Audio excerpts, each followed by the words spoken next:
I live in Southwest Florida, and certain areas were completely devastated by Hurricane Helene.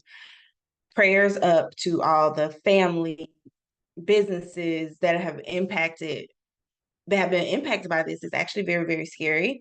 I'm a native of Southwest Florida, and I've never seen anything like it. My mother is a native of Southwest Florida. She's never seen anything like it. And we just kept saying, we don't understand. We don't understand. It was so far off the coast. And I'm not gonna lie to you, when I saw the trajectory of it, I was like, oh, that's going up to the panhandle. I didn't do anything to prepare.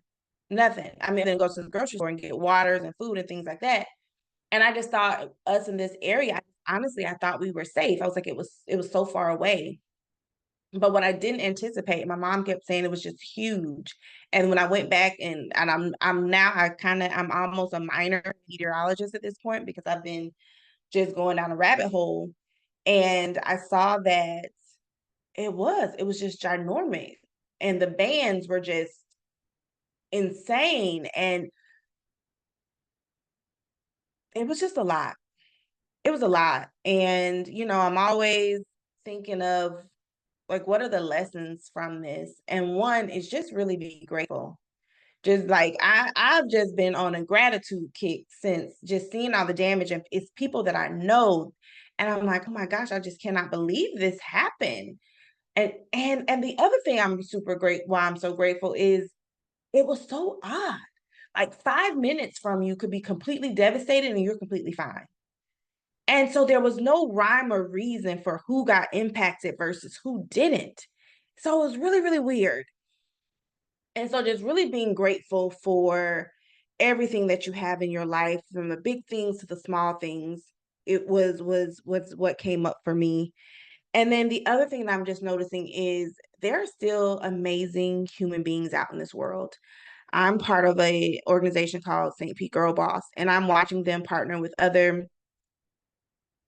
women based networking communities, and they're on the freaking ground working what do they call it, grassroots efforts of getting people housing, getting people food, getting people clothes, getting just sharing resources.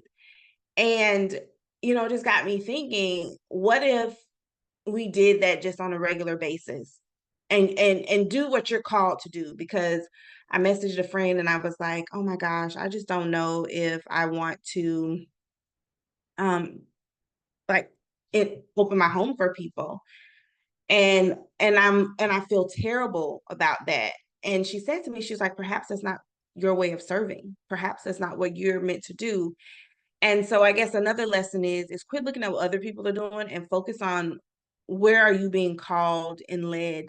And if you are in a season where you're like, I'm not called and led to do anything, just sharing the fact that you see people doing amazing stuff and sharing that, sometimes that's enough.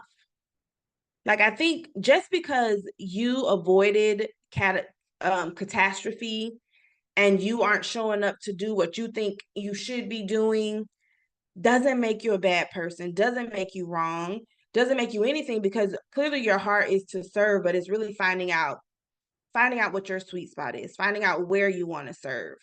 That's what I want to say. Figure out where it is that you want to serve and serve from that space. So these are just my thoughts that are coming up after the storm. And if you are impacted, I want to make sure that you are getting in community and getting resources. Please don't suffer in silence. My goal is, if I'm feeling really jazzy and if I can figure it out, I'm going to put some resources down in this video so that way you can.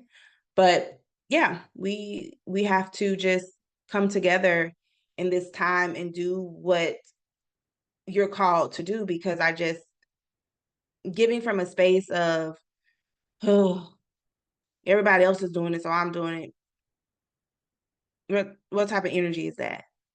Give with a pure heart. And if you know you want to give, figure out how you can give and still be true to you. We'll chat soon.